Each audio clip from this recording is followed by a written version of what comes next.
Do you hear that? The click of a studio light, then the applause of 1,000 living rooms, warm, familiar, obedient.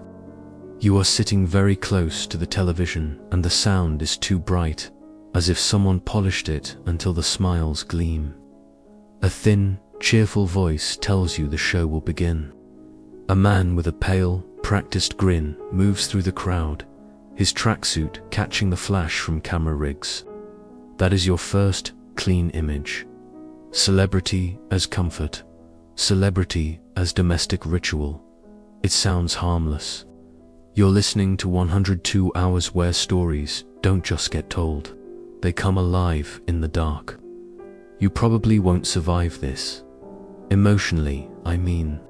You'll come out the other side, but the edges of what you thought you knew will be frayed. So, before you get comfortable, take a moment to like the video and subscribe to 102 hours, but only if you genuinely enjoy what I do here. Tell me where you are and what time it is right now. Drop your location and local time in the comments so we can watch this unfold together. Now, dim the lights, maybe turn on a fan for that soft background hum, and let 102 hours guide you into tonight's journey. You know the man the nation invited into its sitting rooms. A BBC presenter who fronted flagship shows like Top of the Pops and Jim LL Fix It. A tireless charity fundraiser whose face was synonymous with goodwill. That is the mainstream historical fact you nod along with. He was a public fixture, a fixture with access. It is why what follows feels like a betrayal carved into the wallpaper. You stand at the edge of two images. On one side, the glitter, the gold chains, the tracksuit, the slow, trademark laugh, the man who presented records and arranged surprising delights for children on television. On the other side, the rooms you never meant to enter, the corridors of hospitals, the set wings, the quiet wards where doors were left open. The contrast is electric, and it makes you uneasy in your own home.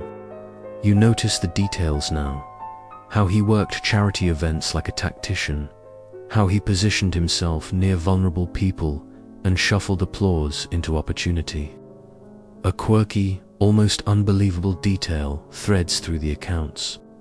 He cultivated an eccentric persona so deliberately that colleagues later described him as part guardian, part showman, the man who insisted on wearing sunglasses indoors and once likened himself to a national mascot.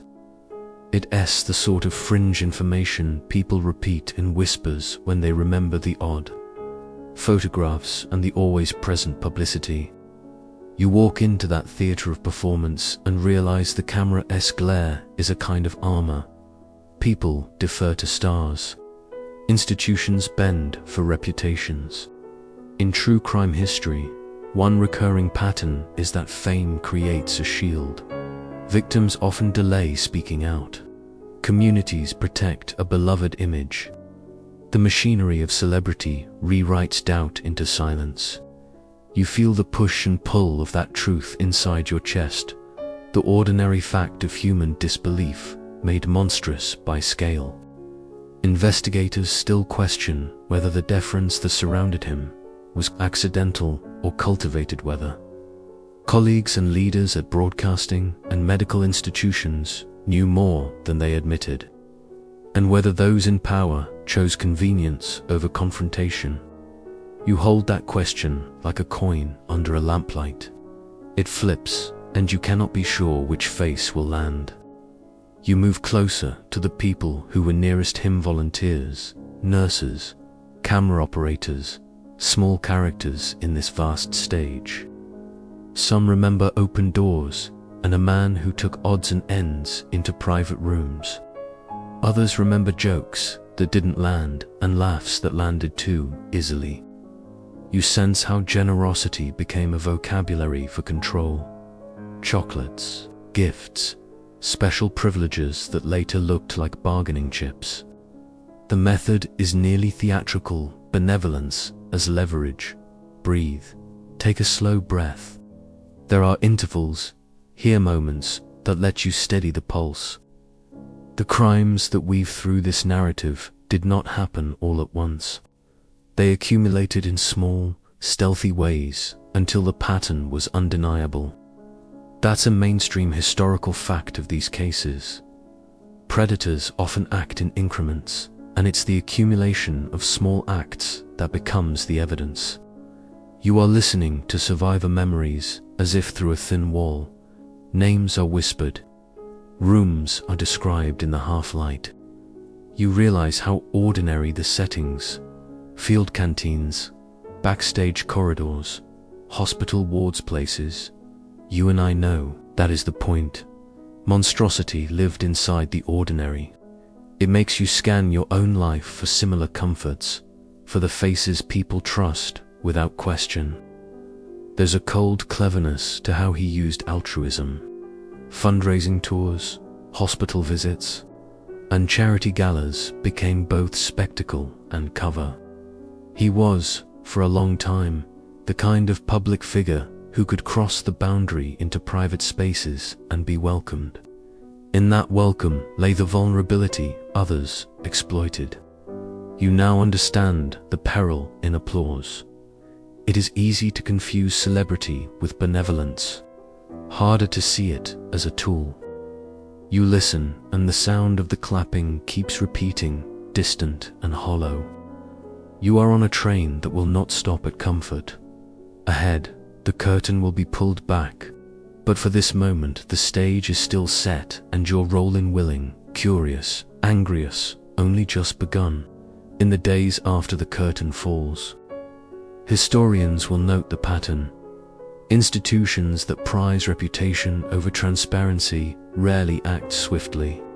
It is a sobering, mainstream lesson that echoes through many cold case investigations. For now, keep your eyes and ears open. The light has been turned low and you are closer than most to the scene where performance and power fray. You feel the small hairs on your neck rise, not because anything has happened in this room, but because you now know how the choreography worked. A pat on the shoulder, a promise to make someone's wish come true, the tidy press photograph afterward. Those little public rituals were tiny engines that powered something darker behind the curtains. As you listen, imagine the backstage corridors as arteries plain, functional spaces that feed the heart of a show. The heart, in this case, beat irregularly, and the irregularity will become a map you will trace in the sections ahead. You stand in a dimly lit corridor that smells faintly of varnish and cigarette smoke. And for a moment, the decades fold. The jukebox hums, someone taps a cigarette into an ashtray, and a younger, sharper-faced version of him moves through the crowd with the same practiced sweep of attention. You watch him collect faces like token smiles, handshakes, the quick confessions of strangers who think fame is a little kindness. He is, by design, part entertainer, part fixture. A man who learned early that noisier rooms breed easier audiences. You're not being handed a dry CV. You're being shown the mechanics of ascent. Born into a working-class household in Leeds, he learns the rules of small-town charisma, how to hold an audience, and how to make a crowd believe they have been seen.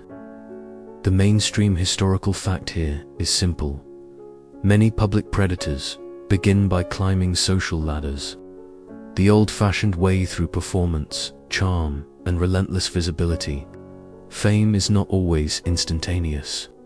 It accumulates in corners and corridors, in local dances and radio slots, until someone is too familiar to question. You trace his movement across stages. First, the local gigs, the roller rinks, the small dance halls where he learns pacing, when to laugh, when to let silence spread like a net. He moves from rented halls to regional radio spots. Before long, the bright windows of national broadcasting open.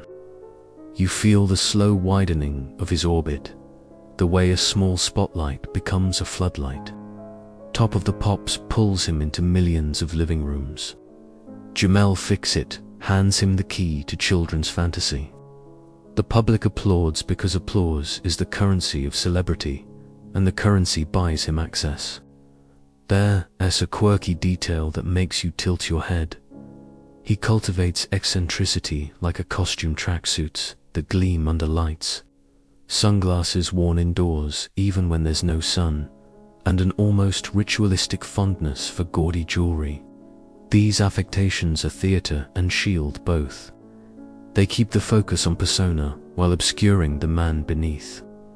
People remember the odd photos, him draped in medals, arms full of charity plaque snapshots that later read like props in a stage set designed to distract. You begin to see the work behind the image.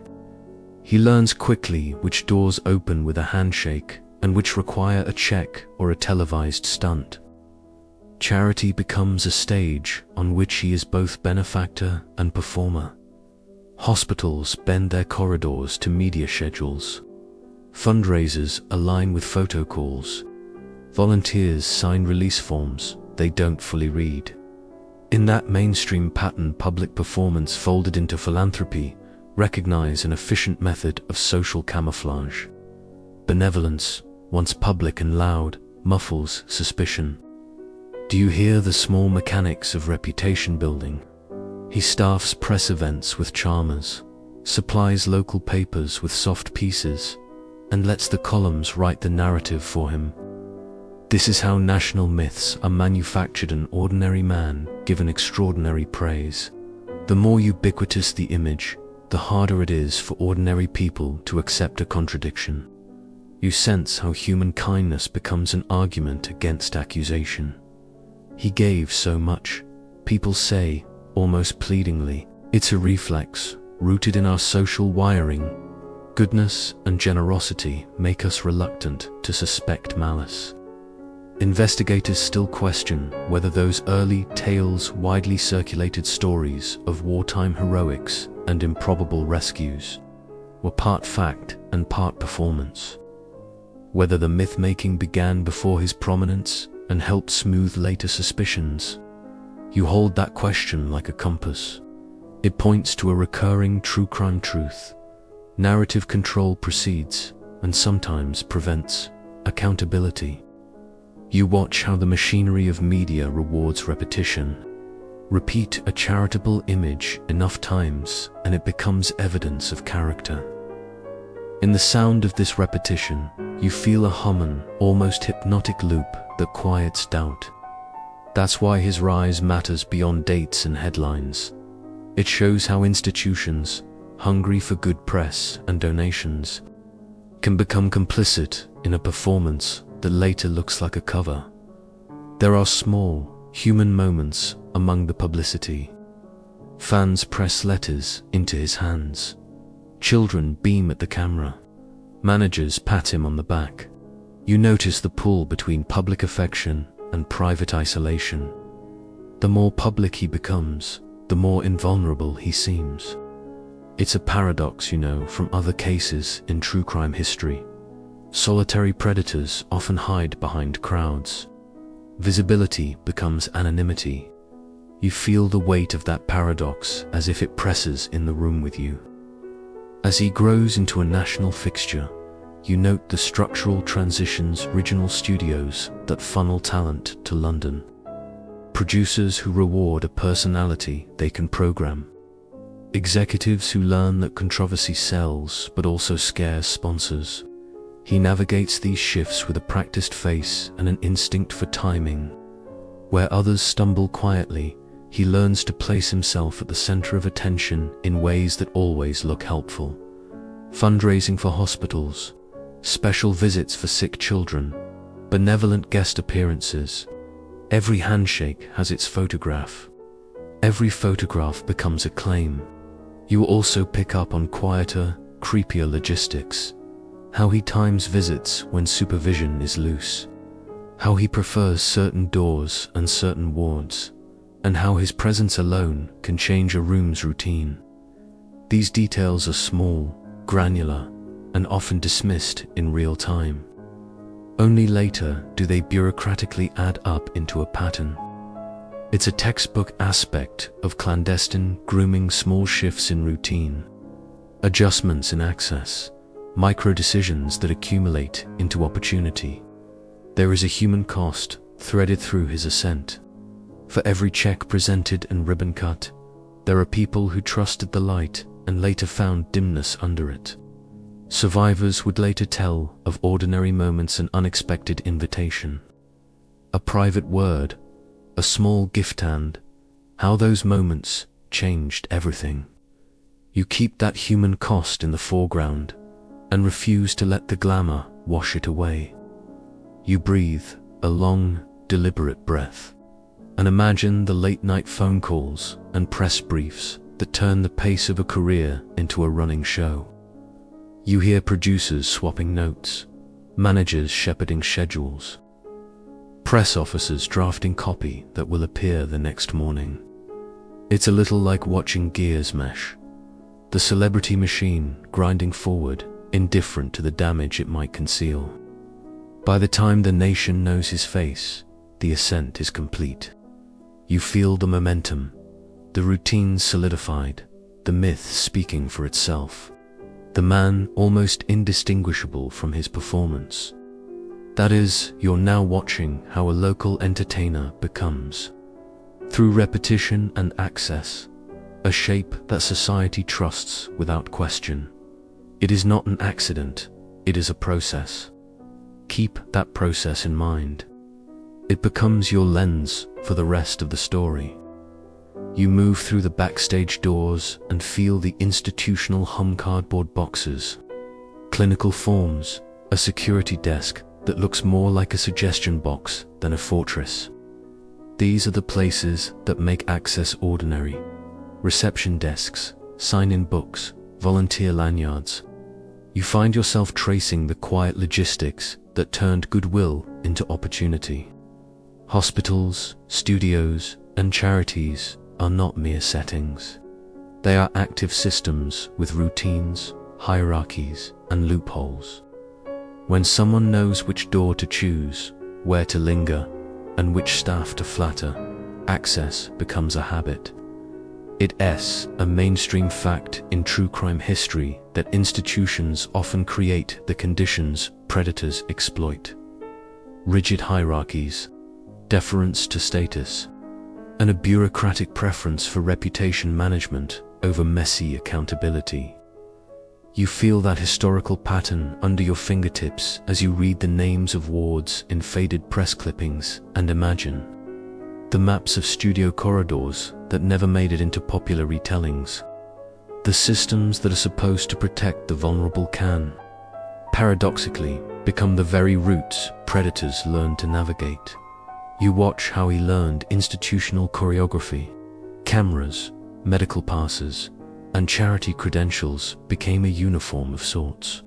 A smiling photograph at a ward bedside could be recorded, filed, and shown as proof of goodwill. A check given to a trust created social capital. He learned the administrative language: who to call, which forms to sign, which hand to shake, so that each visit left a paper trail that looked like charity, not access. It is small, almost bureaucratic, and therefore easy to dismiss. The kind of detail that slips from memory until someone reconnects the dots. There is a quirky detail you might find oddly domestic. He kept a habit of arriving with gifts wrapped in brown paper flowers, sweets, small toys, handing them out as if performing the role of kindly uncle. The gestures look wholesome in photographs and read as evidence of kindness in newspaper columns. That domesticity is part of the camouflage. A wrapped parcel looks like comfort, and comfort silences suspicion. The image of gifts and camera-ready smiles is sticky. It clings to public memory and shields deeper questions. You sense the structural advantages he exploited. Hospitals wanted publicity. Studios wanted stars. Charities wanted donations. Each institution possessed a hunger that he could feed. You watch how managers, sometimes flustered or grateful, would sign off on visits without asking difficult questions. You hear the soft negotiations. "He has been very generous," someone says into a phone. "We can't upset him." That phrase, used in many institutional contexts, historically begins to sound like a small, regretful chorus. Gratitude used as excuse, convenience used as mute. Investigators still question whether formal policies were ignored, or merely inadequate at times when they mattered most. Whether the paperwork that should have restricted access was rubber-stamped in the rush for headlines and funds. This single question sits like a stone in your shoe. It grinds at the pace of movement and forces you to notice every administrative gap. It speaks to a common theme in institutional abuse cases. Policies exist on paper, but practice often bends under the weight of convenience. You walk past a reception desk in your mind and see the sign-in book. He signs with a flourish. A volunteer nods. A ward clerk notes it down, then returns to other duties. That small human lapse, an exhausted staffer, a crowded desk, becomes a corridor of opportunity. Human error multiplies when systems are understaffed, when budgets are thin and the press office wants good stories. You sense how mundane clerical choices can accumulate into systemic failure. There are people who recall the protocols, security passes, escorted visits, ID checks. There are others who remember a man slipping into wards with ease, known and welcomed. Both memories are true in their way because institutions are patchworks of different practices across departments and shifts. You notice how variability becomes useful. It creates pockets of laxity. He becomes adept at finding the moments when the patchwork frays. You notice the role of intermediaries, volunteers, producers, and well-placed staff who smooth friction. One nurse writing later remembers being told to smile for a camera. A production assistant remembers the phrase, "Make it happen." These intermediaries are ordinary people doing ordinary jobs. And that ordinariness is what makes institutional exploitation so insidious. It's not always malice. Sometimes it is a series of small compromises made under pressure. The power of ceremonial honor also matters. He collected accolades, charity awards, council commendations, honorary titles that became social insurance. When a man is photographed receiving a medallion from a mayor, it becomes harder to imagine him as a threat. The ceremonies create a lattice of respect around him, and respect functions as a social firewall. You feel how rituals of praise can ossify into protective armor. There is also the technical invisibility, CCTV that doesn't cover corners, record keeping that doesn't note unscheduled private meetings, and ward routines that depend on trust rather than surveillance. You imagine the blind spots camera installers never thought to cover and the paperwork that was simply never filed. These omissions are not conspiracies so much as failures of design and attention. Still, they yield the same result: gaps where misconduct can fester.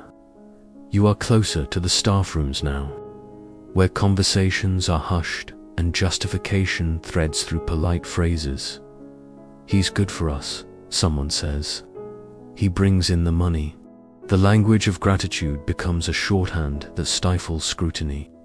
You feel the moral discomfort in these half sentences. Gratitude used as a muzzle. It's a dampening force. Subtle but effective, an institutional reflex to protect reputation and revenue rather than to probe uncomfortable truths. Breathe in, breathe out. The machinery of reputation is not an abstract force. It is built from decisions and memos. Each stamp on a form, each smile for a camera, each quick signature is a tiny decision that together compose a protection racket of complacency. You sense how this complicated scaffold made it possible for someone to cross the threshold into private spaces under the cover of charity. Finally, you consider the aftermath. When allegations later surfaced, institutions scrambled to explain how policies failed. Official inquiries mapped the paths of access and documented the bureaucratic openings that allowed him to slip through. The findings were procedural, clinical, and devastating, the dry language of reports that does not soften the human toll. For you, the lesson is tactile. Power, proximity, and paperwork can combine into a web that is both efficient and morally dangerous. You step back from the sign-in book and see the whole lobby in miniature, a system of doors, badges, smiles, and forms. It is not a single conspiracy, more like 1,000 small concessions. And in those concessions, protection was born. That is how institutions became accomplices without intending to be, and it is where much of the harm took root. You feel the room narrow, and the rhythm changes. Details that once seemed incidental now read like a pattern. He is not clumsy, his methods are deliberate, small, and painfully ordinary. You notice how the ritual begins with gifts, sweets left on a bedside table, a wrapped toy handed to a child, a photograph taken and posted in the local paper. Those gestures are a mainstream historical fact of his activities. Savile routinely visited hospitals and charity events and outwardly presented himself as a benefactor.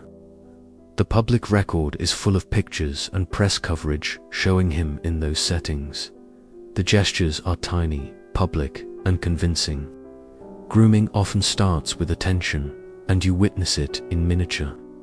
He notices the quiet ones, the children who hang back, the lonely patients whose families have not visited. He offers them an attentiveness no one else provides, a soft focus that feels flattering until you realize it isolates. That attentiveness is a weapon because it rewrites social expectations. Someone who remembers your birthday or brings you a prize becomes, in your mind, a friend and protector. You feel that shift as if you had been drawn into a small orbit of reciprocity praise. A promise, the next favor that feels like an extension of kindness. There is a bureaucratic theater to his methods. He turned publicity into permission. A photographed bedside visit becomes a social document that discourages questioning. Staff members later described how a camera crew or a press officer on site changed the tenor of a ward. The presence of lenses signaled that this was a sanctioned public event. Photographs and press pieces functioned like inadvertent alibis. You sense how the image of charity can be weaponized into a form of reputational cover-an, outward proof used, consciously or not, to quiet doubts. Do you hear the small rituals? He cultivates a predictable routine: arrive with sweets, request a private moment, promise to fix something for the person, and oblige with a small favor that guarantees gratitude. The quid pro quo is never explicit at first. It is a slow accrual of debt and favor. That is typical of grooming across many cases. The predator uses kindness and reciprocity to create both access and silence. You feel the subtle coercion in the language of promise that sounds like generosity and which over time tightens into obligation. A quirky detail rides these routines. He loved to stage the surprise, a moment when a child's wish was granted live on air. It is a small theatrical flourish, lovable on the surface, and you can see how the format made him invincible in the eyes of the public. The very premise of Jim Fix-It was permission to enter private spaces under the pretext of delight. That programmatic generosity became a structural advantage and institutionalized method of being where the vulnerable were gathered. The show's design normalized intimate moments that, in other contexts, would have been guarded. You also note the administrative tricks. Unsupervised access secured through honorary orders, loosely enforced visitor policies, and a flattened chain of command when a celebrity visited. Those are technical openings, and they matter. A mainstream fact here is that many institutions at the time lacked rigorous safeguarding policies. Background checks and escorted visit rules were inconsistent across hospitals and trusts. That inconsistency is not an excuse, but it explains how a ritual of access could become routine and unremarkable. There is a human psychology layered on top of the logistics. He used flattery, rewards, and selective attention to create cognitive dissonance in his victims. Kindness from a famous person muddled normal resistance. You sense the shame that follows a common psychological aftermath for survivors, who interpret early pleasures as complicity. The pattern traps people in silence. Gratefulness and confusion entangle until speaking out feels like betraying a kindness. That internal conflict is part of why many did not, and could not, speak immediately. Investigators still question whether some of his small, everyday manipulations were recognized and dismissed at the time, whether staff read those routines as eccentricity rather than warning signs, and whether that misreading helped normalize ongoing abuse. That single question hangs like a curtain over many testimonies. It asks whether cultural blindness to celebrity manners allowed predation to continue. You carry that question forward like a tiny compass. It points at institutional blind spots and social assumptions. You listen for the mechanics of silencing. Sometimes it was a look, sometimes a joke that normalized touch. Other times it was the logistical consequence of a public favor who would complain about a man remembered for having fixed an impossible wish. You note how social capital functions as soft censorship. It buys a kind of credibility that discourages accusation. A photograph of a smiling benefactor with a child feels like incontrovertible proof of goodwill. It is rhetorically powerful and practically disarming. There were ancillary tactics, 2 gifts to staff, small donations to buy goodwill, and the careful cultivation of allies who would testify to his benevolence. Those peripheral gestures are not neutral. They are investments in immunity.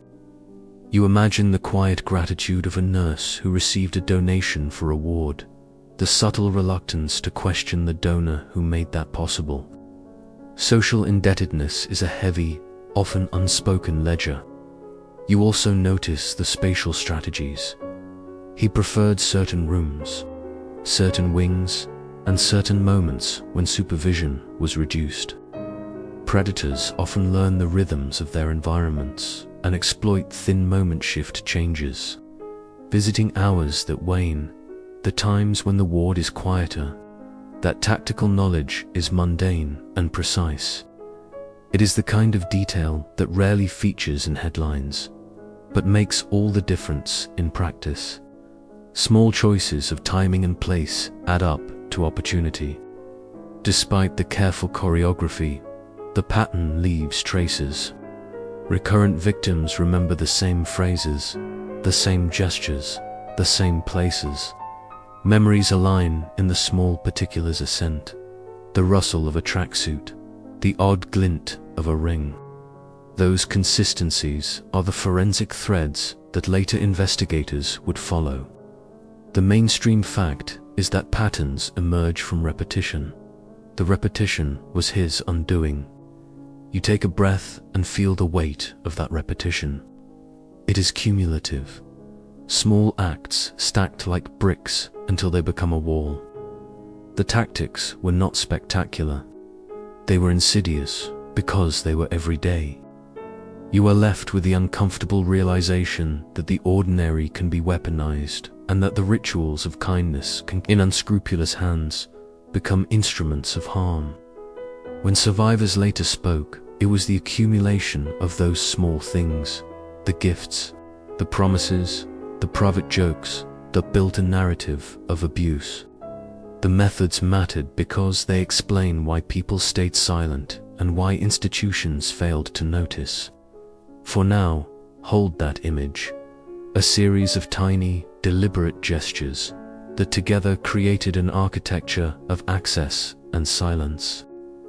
You notice the way whispers carry in certain places: cafeterias, smoky pubs, green rooms where half-drunk producers brag too loud. They don't begin as accusations, only as murmurs. Someone mentions that Jimmy Savile spends too much time around young girls. Another mutters about how he insists on visiting hospital wards at odd hours, and like faint drafts in a corridor. These suspicions swirl, but never seem to settle. You lean into them, listening for substance, but every time you try to focus, the whispers fold into jokes, shrugs, and nervous laughter. It's the 1960s, then the 1970s. Savile is a household name by now. You've seen him dance across Top of the Pops, the crowd of screaming teenagers pressed toward the stage. He is eccentric, untouchable, wrapped in flamboyant tracksuits, oversized jewelry, and that unmistakable bleached hair. He builds a public image of accessibility, the people's friend. Yet behind the set lights and camera flashes, you feel something darker tugging at the edges of his persona. The BBC studios become his playground, and the staff technicians, junior assistants, even producers sometimes trade uneasy glances when his behavior veers beyond the boundary of ordinary celebrity eccentricity. You imagine a secretary pausing in the hallway, frowning after Savile's laughter echoes from a dressing room where he shouldn't be, but nothing concrete emerges. And so, silence holds.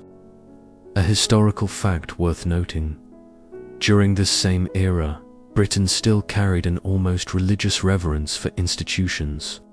The monarchy, the police, and the BBC, the so-called national treasures, were beyond question. If someone raised doubts, they risked being dismissed as jealous, bitter, or simply mistaken. That context made the perfect camouflage. One quirky tidbit circulates quietly, though one you can't shake.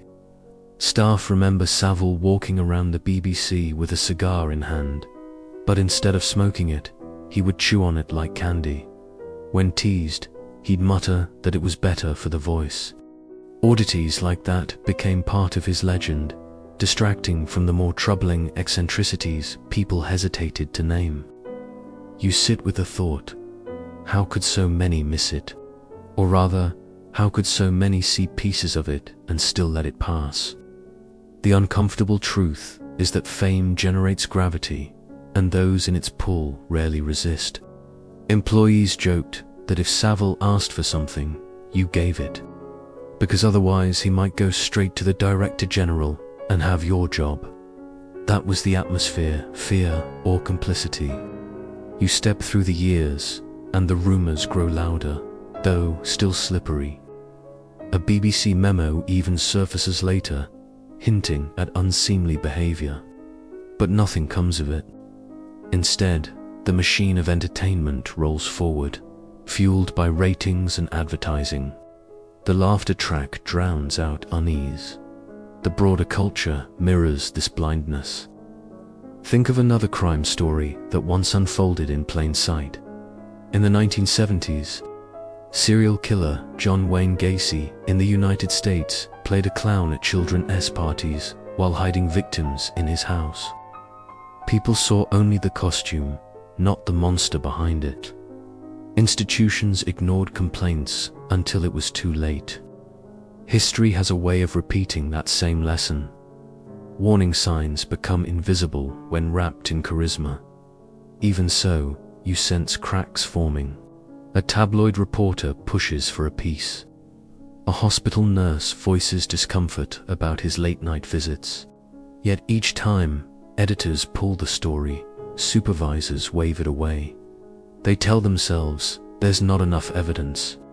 But you wonder if they really feared evidence might one day appear. Investigators still question whether a more courageous press or braver whistleblowers inside the BBC might have pierced the illusion decades earlier. Would lives have been different if one headline had run, if one complaint had been upheld? The air grows heavier as you trace these what-ifs. You notice how the silence doesn't feel accidental anymore. It feels constructed, like layers of wallpaper covering cracks in the wall.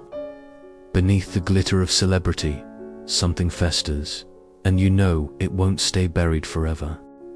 You can almost hear the silence that followed his death, an uneasy pause, like the air before a storm. Jimmy Savile died in October 2011, just 2 days before his 85th birthday. The obituaries poured out first, and they painted him as Britain's eccentric uncle, the tireless charity worker who raised tens of millions of pounds for hospitals. He was knighted by the Queen, made a papal knight by the Vatican, and lauded as a cultural icon. Newspapers printed photographs of him grinning in his trademark tracksuits, arms around children, waving cigars. For a moment, it looked like that would be the final word, an oddball who entertained generations.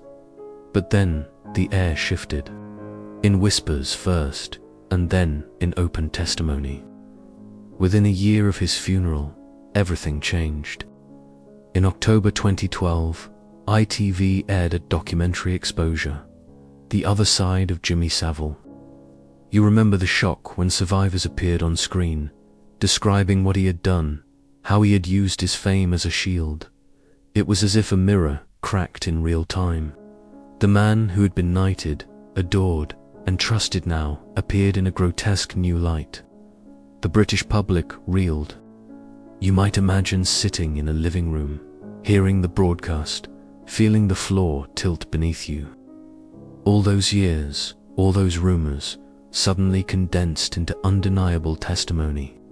More victims came forward, dozens, then hundreds. Allegations spanned decades, from television studios to hospitals to schools. The image of St. Jimmy disintegrated almost overnight. Historical fact underscores the scope of that collapse.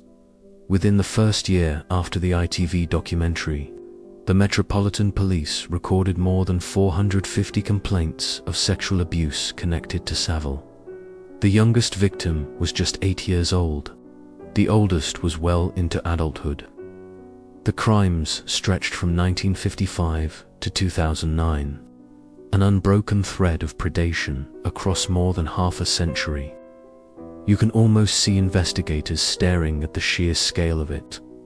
Files piling up on desks, realizing they weren't just cataloging one man's abuses, but also the collective failure of every institution that had sheltered him.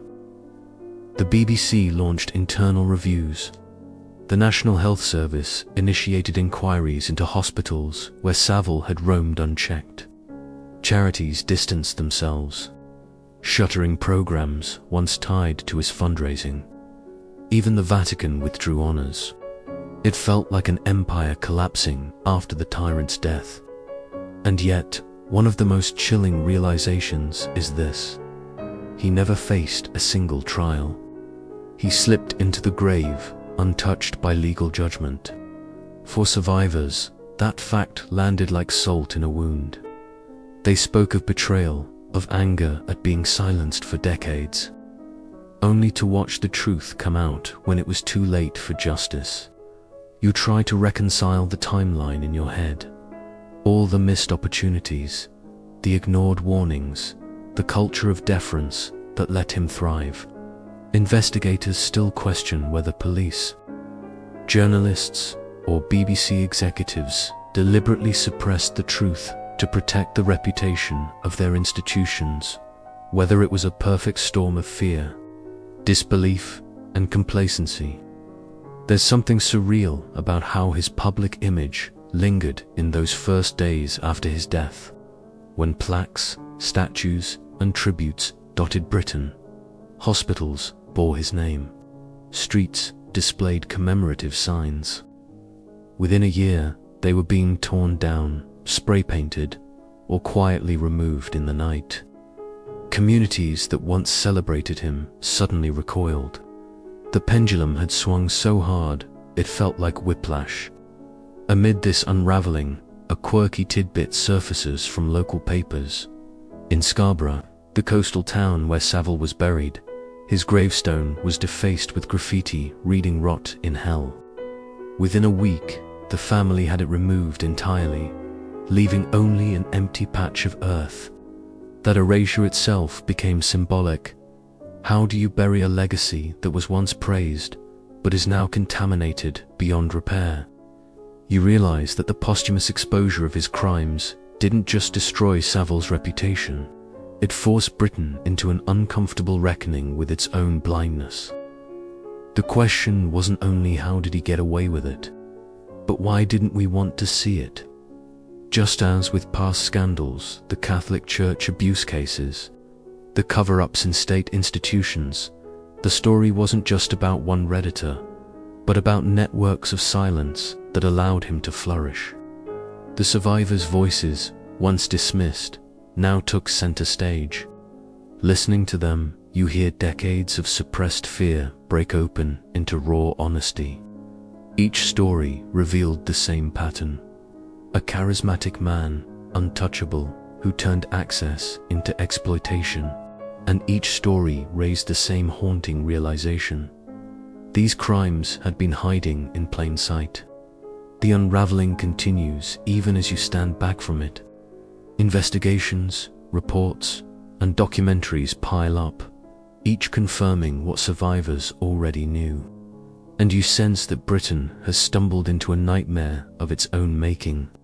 For all the medals, for all the charity marathons and television smiles, the truth is now irreversible. You can picture the moment the floodgates finally broke. The ITV documentary had lit the spark, but the firestorm that followed was something Britain had never seen before. In the final months of 2012, Scotland Yard launched Operation Yewtree, an unprecedented police investigation into Jimmy Savile and others in his orbit. For once, the silence that had cocooned him for decades gave way to relentless inquiry. You watch as investigators divide their work into three categories: allegations solely against Savile, allegations against Savile and others, and allegations against people entirely separate but unearthed in the process. The scope widened quickly. What began as one dead man's legacy of abuse morphed into a sweeping probe of celebrities, television personalities, and authority figures. The numbers alone make your jaw tighten. By January 2013, police reported over 600 people had come forward, with about 450 specifically naming Savile as their abuser. The breadth was staggering: victims from hospitals, schools, children's homes, and even the BBC's own studios. The sheer pattern suggested something systematic. A predator who moved with impunity across the very institutions meant to protect the vulnerable. Mainstream fact: in June 2014, the official review led by Dame Janet Smith concluded that Savile had abused at least 72 individuals in connection with the BBC, with incidents ranging from 1959 to the 1980s. The report condemned the broadcaster for turning a blind eye, blaming a culture of reverence and fear that allowed rumours to fester but never reach the right ears. You can imagine walking through Broadcasting House, the BBC's gleaming headquarters, realizing that behind those polished walls, a hidden rot had once thrived. Staff whispered, yes, but whispers don't stop predators, especially when the predator is the star that brings in millions of viewers. As Operation Yewtree expanded, the shock deepened. The investigation led to the arrest of household names: Rolf Harris, Max Clifford, Gary Glitter. For many, it felt like peeling back the curtain on an entire era of British entertainment, revealing not harmless eccentrics, but a dark network of abusers who had hidden in plain sight. And still, the debate refused to die down.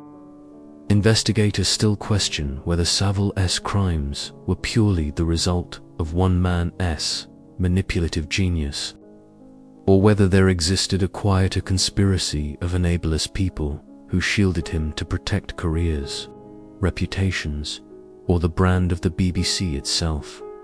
Did colleagues suspect? Almost certainly. Did they act? Almost never.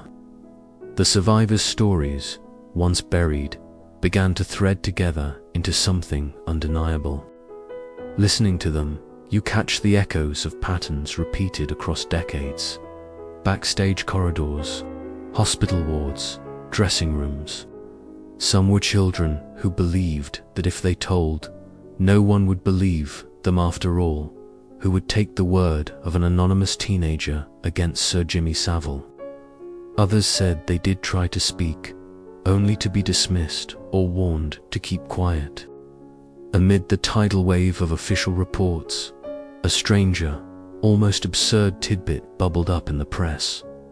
Savile's fondness for wearing elaborate, custom-made jewelry with his initials JS encrusted in diamonds. Police later catalogued these items when combing through his estate, noting how they seemed like trophies, gleaming symbols of his untouchability.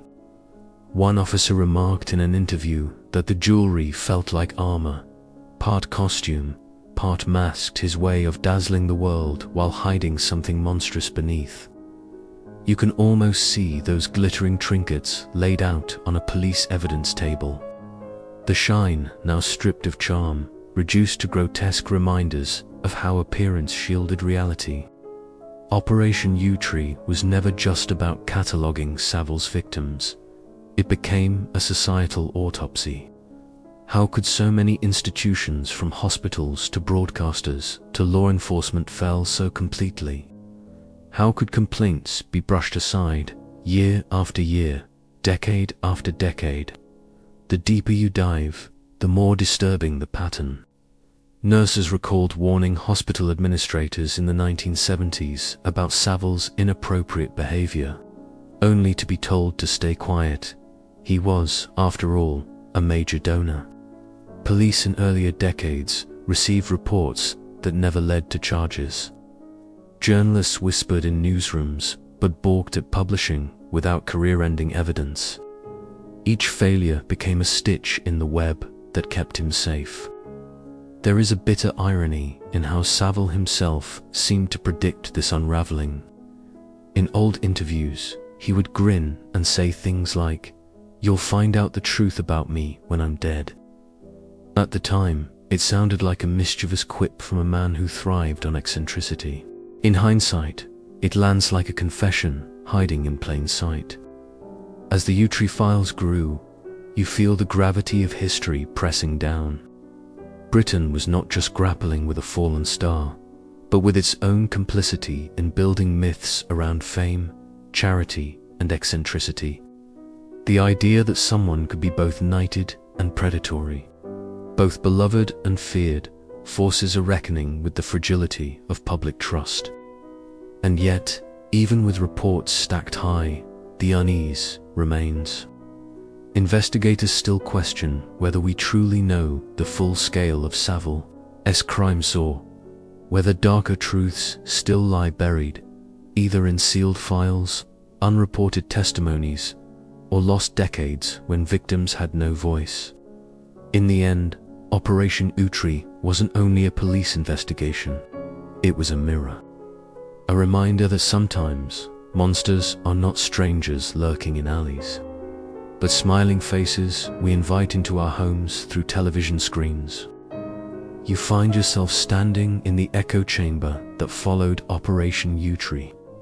The legal machinery had done its part: interviews, files, formal statements, but the story didn't stay in police briefings. It spilled into every corner of British society. Headlines screamed, documentaries multiplied, and the public wrestled with the uneasy truth. They had adored a man who was, in fact, a predator hiding in plain sight. In late 2012 and 2013, the newspapers filled page after page with survivor testimonies. The Guardian, The Independent, and the Daily Mail alike ran features unpacking decades of silence. Mainstream fact: by October 2013, the BBC itself broadcast a formal apology to Savile's victims, acknowledging that he had abused individuals on BBC premises and that management had failed to act. The apology was paired with the announcement of internal reviews, including the Dame Janet Smith review, which would later deliver its damning findings. But it wasn't just institutions scrambling. You notice how ordinary people began rewriting their own memories. Former fans admitted to tearing down posters, hiding vinyl records, even throwing away letters he had once signed. The man who once raised millions for Children's charities was now recast as Britain's most prolific sex offender. The transformation was total saint to monster in a matter of months. The public discourse twisted in strange directions. Radio call-in shows featured debates that you can still imagine overhearing. Were there signs we all missed? Should the knighthood be stripped posthumously? What does it say about our culture that eccentricity blinded us to evil? These weren't abstract questions, they were attempts by a nation to reprocess decades of denial. Even charities and hospitals, once proud of Savile's patronage, scrambled to scrub his name. Plaques were pried off walls. Buildings, once bearing his name, were renamed. The irony wasn't lost on anyone. The very spaces where he had preyed on the vulnerable had once celebrated him as a benefactor. Now those bricks carried the burden of shame. And yet, for all the cleansing rituals, some reactions veered into the bizarre. One fringe tidbit you stumble across. A small town council discovered a life-sized wax figure of Savile still standing in a local museum. When the scandal broke, staff quietly removed it and, according to local law, melted it down overnight to avoid protests. It's a surreal image, the smiling effigy of a disgraced icon disappearing into liquid wax, as if history itself were being erased in a furnace. You picture it, a curator wheeling the wax Savile down a hallway after dark, fearful that leaving it one more day on display would ignite outrage. In that single absurd act, you glimpse the desperation of institutions trying to rewrite their own complicity. But beyond symbolic gestures, the Savile revelations forced systemic change. Media organizations debated safeguarding protocols, background checks, and the power imbalance between celebrities and staff. Schools and hospitals revisited their reporting procedures, instituting stricter rules for whistleblowers. The UK government even launched inquiries into how sexual abuse cases were historically handled across public services. Still, debates raged. Investigators still question whether the response was truly reformative or merely cosmetica. Hurried attempt to save face once the damage was already irreversible. Did these new safeguarding measures go deep enough, or were they simply window dressing to placate public outrage? The psychological toll on survivors loomed heavy in the background. For decades, they had carried their stories alone, doubting their own memories or feeling silenced by a culture that revered Savile. Now, they were being asked to retell those experiences on camera, in court, in therapy. For some, it was catharsis. For others, re-traumatization. You can almost hear the exhaustion in their voices, vindication laced with the bitterness of having been ignored for so long. Meanwhile, the press itself came under scrutiny. Tabloids that once praised Savile's charity work now raced to outdo each other, with journalists who had once written puff pieces about his fundraising now insisted they always had a hunch. The hypocrisy stung. The public asked, if everyone suspected, why did no one report the truth until after his death? There's also the question of celebrity culture itself. Savile had been shielded not just by institutions, but by his own myth-making.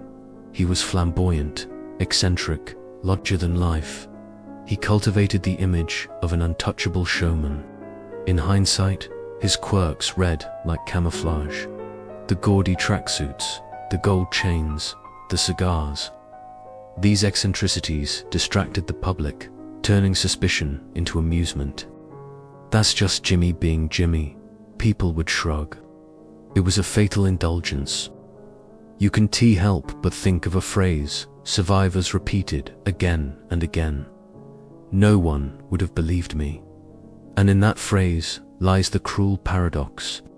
The very fame that gave Savile access to victims also guaranteed their silence. His celebrity wasn't just a mask, it was a weapon. By 2014, when the Dame Janet Smith Review and the Department of Health's inquiry confirmed widespread institutional failings, the shock had hardened into shame. Britain was forced to reckon not just with Savile's crimes, but with its own role in sustaining his legend. And still, as the dust settled, unease lingered.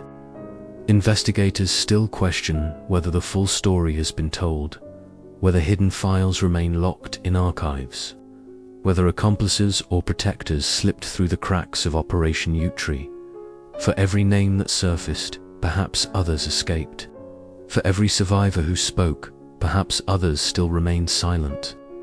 You stand at this point in the story, recognizing that Savile's downfall was not just about exposing one man, it was about dismantling an illusion. The smiling DJ with the charity marathon medals had been a phantom.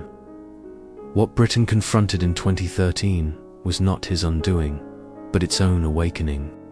And once that veil was torn, it could never be stitched back. You move forward in time, but the shadow of Savile doesn't fade, it stretches. By 2015, the scandal had gone beyond headlines. It wasn't just about him anymore.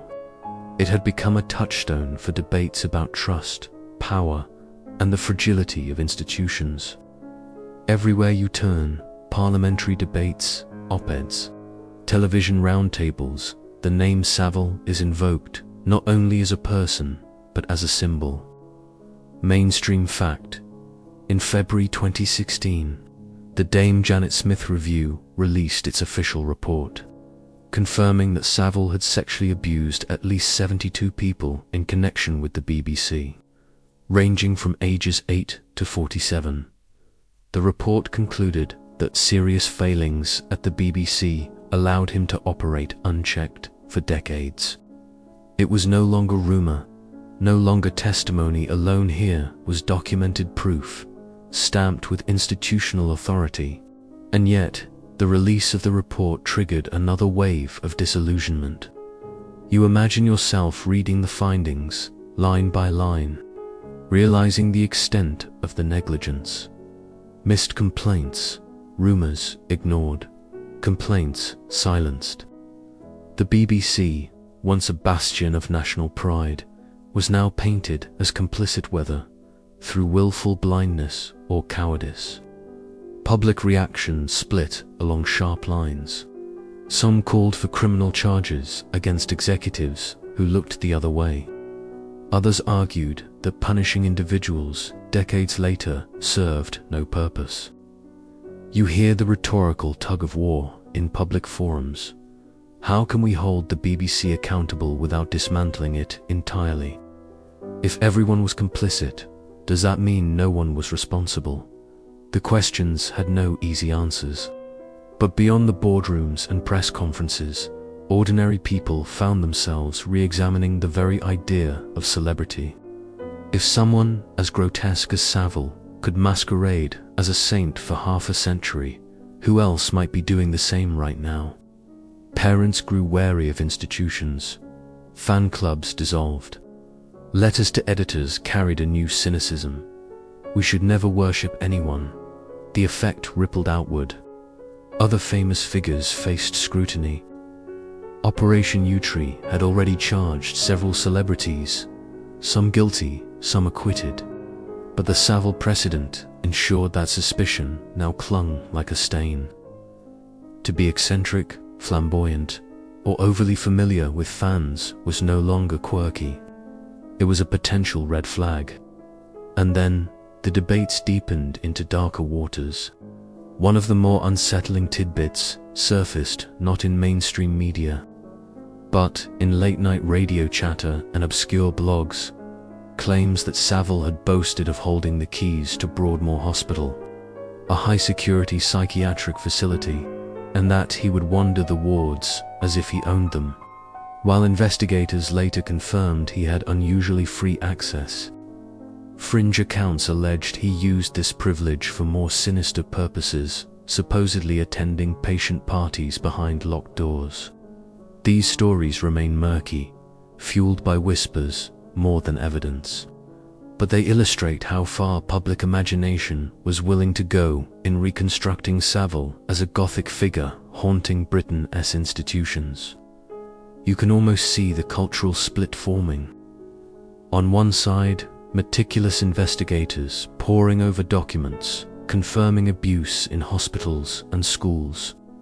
On the other, a population hungry for lurid details, treating Savile as less a man and more a bogeyman. He was simultaneously a real predator and a vessel for society's nightmares. But in the midst of this, survivors' voices kept breaking through. Court hearings and interviews returned again and again to the same theme. That people had tried to speak up. That whispers had circulated for years. That everybody knew, and yet nobody acted. That chilling phrase became a kind of shorthand in the public consciousness. You hear it repeated like an accusation directed at an entire generation. Everybody knew. This led to another round of soul-searching. Politicians convened panels. Activists demanded changes in safeguarding laws. Schools implemented new training for teachers and administrators. The NHS reviewed volunteer protocols, wary of outsiders with unchecked access to vulnerable patients. Britain was engaged in what you might call a national audit of trust. Yet, for all the reforms, unease lingered. Investigators still question whether these institutional overhauls were genuine reckonings or just defensive maneuvers. Was Britain truly safer, or had the scandal merely shifted the optics while leaving deep cultural habits intact? Meanwhile, symbols of Savile's once untouchable fame continued to crumble. His gravestone in Scarborough, once engraved with the boastful phrase, "It was good while it lasted," had already been smashed and removed in 2012. But now, entire estates linked to him faced dismantling. His former penthouse in Leeds became a point of morbid fascination, sold, resold, each new owner struggling with the taint of association. For some, the property was a curiosity. For others, it was cursed ground. The fascination with his possessions bordered on grotesque. Auction houses that once sold his memorabilia now found themselves hosting bizarre sales. Gold jewelry, gaudy suits, even his famous cigars. Some buyers claimed they wanted a piece of history. Others admitted to collecting the items as macabre trophies. The spectacle of it all underscored the unsettling reality. Even in disgrace, Savile continued to draw attention, his shadow commodified in strange new ways. You notice how this obsession mirrors the paradox of true crime itself. The public recoiled from Savile, but they couldn't look away. Documentaries proliferated channel for ITV, the BBC itself trying to capture the essence of how Britain had been deceived. Each one drew viewers by the millions. Outrage was real, but so was morbid curiosity. And perhaps that's the final cruelty of Savile's legacy. He thrived on attention in life, and he continued to command it in death. His crimes became cautionary tales, his name invoked in debates about safeguarding, media ethics, and institutional accountability. But every time his story is retold, his grin flashes again in the collective imagination, a reminder of what he took and how easily he fooled a nation. You pause here, realizing that Section 9 is not about the crimes themselves, but about the ecos how society metabolized the truth. The legal findings were conclusive. The survivor accounts were unassailable. And yet the meaning of Savile remained contested, a debate Britain would not resolve quickly. And so, the story edges closer to its conclusion, but with the sense that no closure is truly possible. The mainstream fact is clear. Operation Yewtree the police. Investigation launched in the wake of the scandal became one of the largest inquiries into historical sexual abuse in UK history. Between 2012 and 2016, Yewtree investigated over 589 allegations of sexual crime, most relating to Savile, but many extending beyond him. The inquiry divided cases into three categories: A. Allegations involving Savile alone, B. Allegations involving Savile and others, and C. Allegations against others unrelated to Savile. This classification underscored the vast scope of the problem. Savile wasn't an isolated case. He was a gateway to examining a hidden culture of abuse woven into the fabric of British celebrity and institutional life. The arrests followed swiftly. Some of the accused were household names, from pop stars to TV personalities.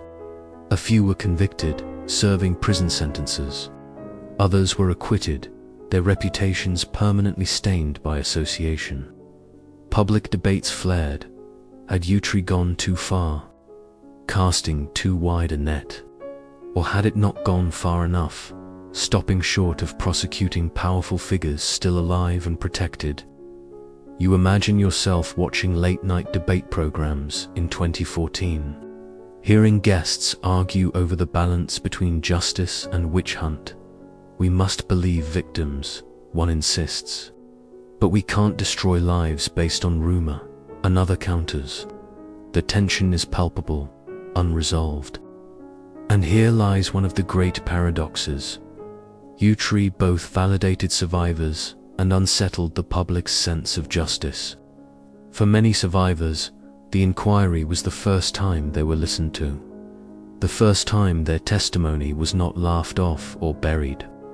Yet for others, the sheer breadth of allegations seemed overwhelming. So many cases, so many accusations, that skeptics claimed the process risked collapsing under its own weight.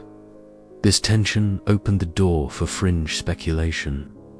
A tidbit that gained traction in conspiracy forums suggested that Yewtree was only the surface, that Savile's connections stretched into the highest tiers of power, and that the inquiry was carefully designed to expose safe targets while protecting politicians and royals. The most infamous example came with claims that Savile had links to Elm Guesthouse, a suburban London location alleged to have hosted parties attended by MPs and establishment figures. While mainstream investigations never proved these theories, the persistence of the rumours revealed a deep distrust, the belief that the full truth would never be told because it implicated people too powerful to touch. You see how this distrust seeped into culture. Online forums, documentaries, whispered conversations at pubs all turned Savile into a nexus for discussing corruption at large. He became a shorthand for cover-ups, a symbol of how power insulated itself. And while the BBC, NHS, and charities underwent internal reviews, many members of the public remained unconvinced. Investigators still question whether Operation Yewtree struck the right balance between justice and spectacle. Did it genuinely dismantle systems of abuse, or did it serve more as a cathartic purge, offering the appearance of accountability without cutting into the roots?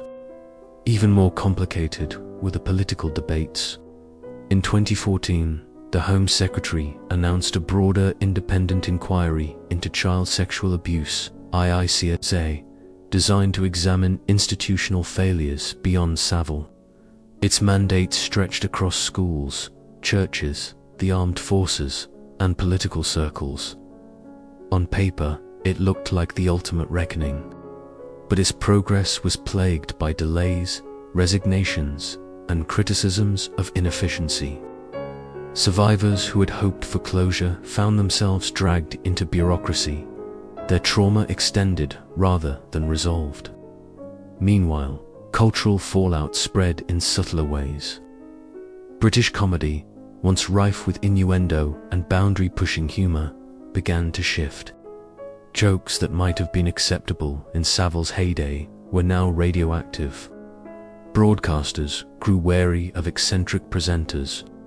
Recruitment processes at the BBC and other institutions hardened, with stricter vetting of volunteers and celebrities alike. On the surface, reforms were happening, but still, uncertainty persisted. How deep had the rot gone? Were reforms protecting future generations? Or were they cosmetic, designed to restore trust in tarnished institutions rather than truly address systemic vulnerabilities? In the streets, public memorials told their own story. Where once Savile had been honored, plaques, street names, even a bronze statue, there was now erasure. Signs were torn down, statues removed, his legacy scrubbed from public view. And yet, in that very act of erasure, something strange happened. Savile's absence became its own kind of presence. The spaces where his name once was became reminders of what had been hidden in plain sight. You recall one odd tidbit. In Leeds, near the site of his former penthouse, graffiti began appearing, often crude, sometimes poetic. One scrawl read simply, "Never again, another. He fooled you all." These unauthorized memorials, neither official nor sanctioned, showed how the public processed the scandal outside the bounds of institutions. They were acts of rage, grief, and reluctant acknowledgement. Documentaries added another layer. The BBC produced its own introspective films, attempting to confront its complicity. Netflix and other platforms joined in, ensuring the story reached younger generations. Each documentary recycled the familiar images: Savile's gaudy tracksuits, his cigar, his unsettling grin. Each time, the footage was reframed not as quirky entertainment, but as evidence of something everyone had missed. And here you realize something chilling. By retelling his story endlessly, the media both condemned and preserved him. Savile's image, stripped of innocence, had become a permanent ghost in Britain's collective memory. He would never be forgotten, not because of his charity marathons or his TV shows, but because he was the cautionary tale of unchecked celebrity power. The story isn't finished yet. There are still voices that must be heard. The survivors, speaking not just of the past, but of what healing or lack of it means in the present. Mainstream fact comes first.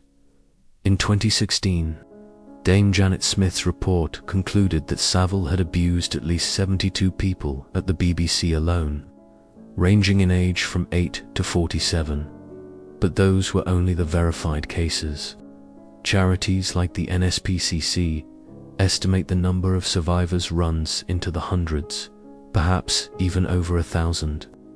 These were not abstract statistics. They were children in hospital wards, teenagers backstage at TV studios, vulnerable adults in psychiatric institutions. For many survivors, coming forward after decades of silence was like reopening a wound that had never healed. The trauma was layered. First the abuse, then the disbelief, then the suffocating silence. Some victims had tried to speak out in the 1970s or 1980s, only to be dismissed as liars or troublemakers. Now, in the 2010s, they were asked to relive their experiences in police interviews, on TV documentaries, and in courtroom hearings. You picture a middle-aged woman sitting stiffly on a morning talk show. her hands folded tightly as if holding her own body together. She tells the presenter that Savile molested her in a hospital corridor when she was 12. For years, she thought she was the only one. She thought she had imagined it or deserved it. Only now does she realize she was part of a much larger pattern. Her voice trembles, but it is steady enough to be broadcast. Another survivor describes being taken to a BBC dressing room, where Savile's kind uncle act turned into something terrifying. She explains that she carried shame for decades, ashamed to tell her own children. Now, speaking into a microphone, she chooses visibility over secrecy. And here lies the paradox. Speaking out is both liberating and crushing. Survivors gained validation, the public finally believed them. Yet many found that retelling the story brought nightmares, panic attacks, and estrangement from family members who struggled to handle the revelations. Healing was not linear. It was jagged, unpredictable. The quirky tidbit here comes from the unexpected forms survivors' voices took. Some turned to art, paintings, poetry, even graffiti as testimony. In Manchester, a mural briefly appeared in 2015, a child's silhouette locked behind a TV screen, with the caption, "We were always watching, nobody saw us." It was painted over within days, but photographs spread online. Others found support in unconventional ways through online forums, survivor groups on Facebook, even anonymous podcasts. These fringe spaces became therapy for people who never felt safe in official support systems. Investigators still question whether the official processes for collecting survivor testimony were more helpful or harmful. Did constant media exposure empower survivors by amplifying their voices? Or did it re-traumatize them, forcing intimate pain into the spotlight for a voyeuristic audience? The psychological toll was immense. Psychologists involved in Yewtree noted high rates of PTSD, depression, substance abuse, and fractured relationships among survivors. One therapist described her clients as living ghost lives, functional on the outside, but hollowed inside. The abuse had not only stolen their childhoods, but had shaped every adult decision. Trust in relationships, feelings about parenthood, even careers abandoned because of lingering fear of authority figures. Some survivors sued the BBC and the NHS for negligence, leading to compensation schemes. But even these became contentious. Payments ranged widely, and some survivors felt reduced to case files, their pain measured in pounds. There was also anger directed at the public itself. Survivors reminded society that for decades, audiences had cheered Savile, laughed at his jokes, and written fan letters. "You all let him in," one survivor said bluntly in a documentary. It was not just institutions that had failed them, but the culture at large. That accusation stung it, forced Britain to confront not just institutional guilt, but collective complicity. And yet, alongside pain, there was resilience. Some survivors became advocates, pushing for reform in child protection laws, education on grooming, and better institutional safeguards. A handful even met with police and politicians, ensuring that their suffering was not in vain. They turned private trauma into public activism, demanding that future generations be better protected. But the scars remain uneven. For every survivor who found a path to healing, others retreated further into silence. Some refused compensation, refusing to let their abuse be reduced to paperwork. Some emigrated, unable to live in a country that had once celebrated their abuser. Others ended their lives tragically, proving that justice, even when delivered late, cannot always heal. You reflect on one particularly haunting story. A man who, as a teenager, had been assaulted by Savile in a hospital. He kept the secret until after Savile's death. when the scandal broke, he finally confessed to his wife.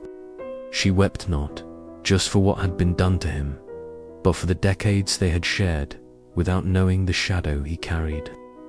His testimony became part of the record. He said, "I wanted him dead before I ever spoke. Now he is, and I am free.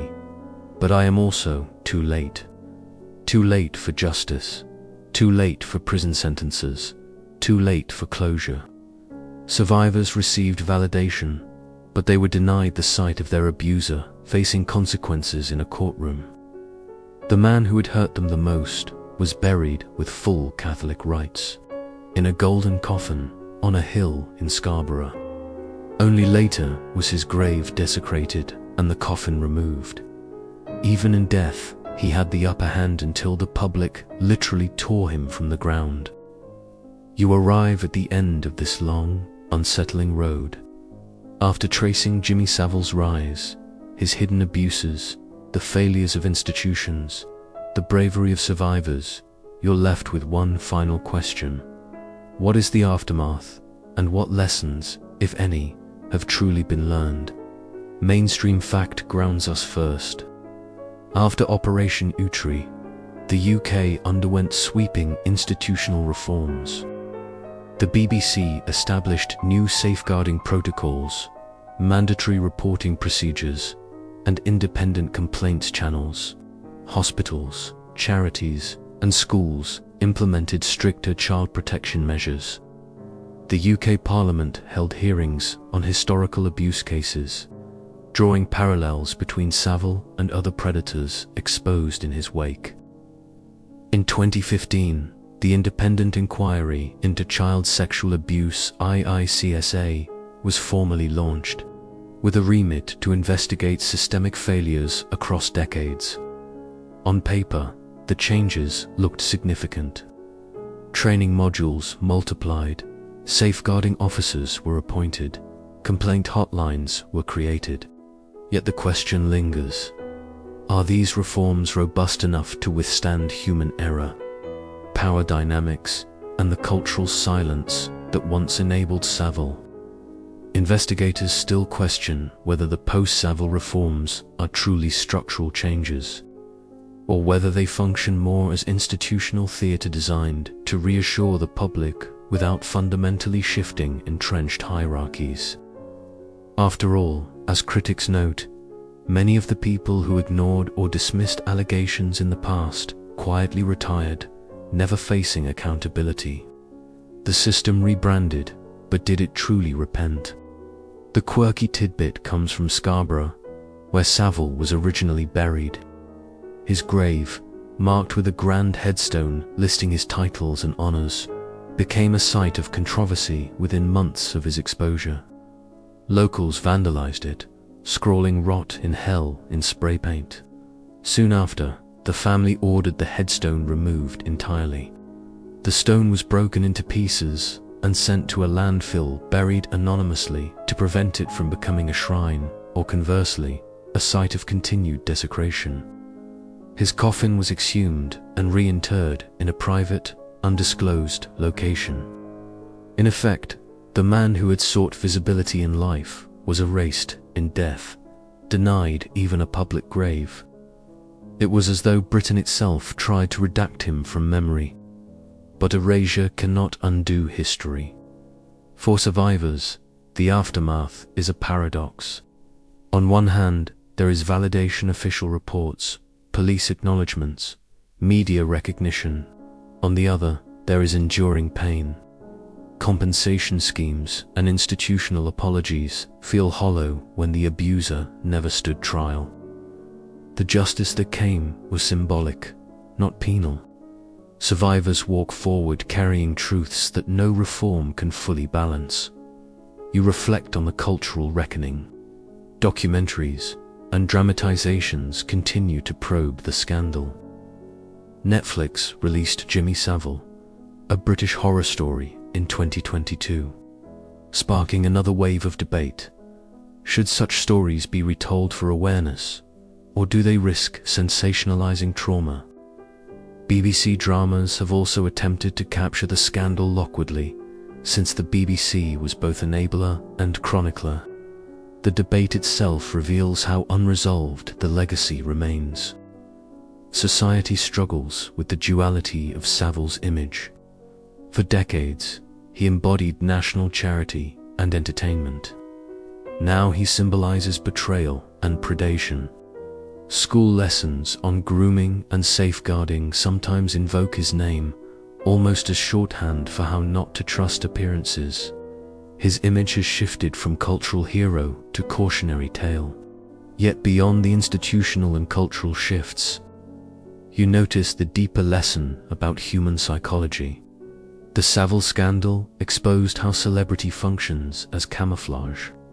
It revealed how people project goodness onto public figures, how institutions equate popularity with trustworthiness, how society prefers not to look too closely when someone is useful. It was not simply one man's evil, it was a web of collective blindness. And so the question becomes, has Britain, or indeed the world, truly internalized that lesson? Or will the cycle repeat with another figure, another institution, another scandal decades down the line? Even the language around Savile carries weight. Some prefer to call him a monster, placing him outside normal humanity. But others argue that such framing is dangerous because monsters are rare. But predators who exploit power are all too human. To call him monstrous risks absolving the society that enabled him. The aftermath also touches on religion. Savile received a Catholic funeral mass attended by dignitaries, only to be denounced by church leaders once the truth emerged. For some survivors, this hypocrisy deepened their sense of betrayal. For others, faith provided a path to healing. Once again, aftermath is plural, not singular. And still, strange aftershocks ripple outward. Collectors of dark memorabilia sometimes trade Savile items, online signed photos, old Jamel Fix-It badges, even locks of hair allegedly clipped from his flamboyant wigs.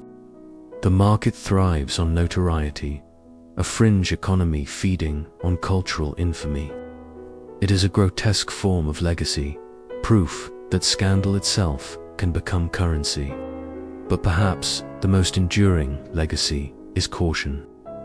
Institutions now live with the awareness that cover-ups will eventually surface, that silence is complicity, and that victims will not remain voiceless forever.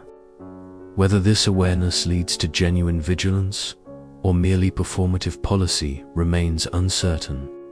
The lesson, if there is one, is vigilance innate, relentless vigilance, because predators rarely look like predators. They look like national treasures, tireless fundraisers, eccentric TV stars. They look like someone everyone trusts. That is what makes them dangerous. And so you close the final chapter, not with satisfaction, but with an unsettled awareness. The story of Jimmy Savile is not a tale that ends. It is a warning that continues. So now you let the story fade, just as the last threads of a dream slip away when morning light brushes your eyes. Your breathing slows, the tension in your shoulders softens, and the heavy imagery of power and silence begins to dissolve into something gentler. You remind yourself that while darkness can spread unchecked for years, light eventually finds its cracks. You lean back, the hum of your surroundings grounding you in the present. The story you've just walked through, its cold corridors, its unanswered questions, no longer clings as tightly. It loosens its grip, becoming distant, almost like a film reel sputtering to its end. What remains is a quiet reminder: vigilance matters, kindness matters, paying attention matters. There's no need now to dwell on the details. You've carried them long enough tonight.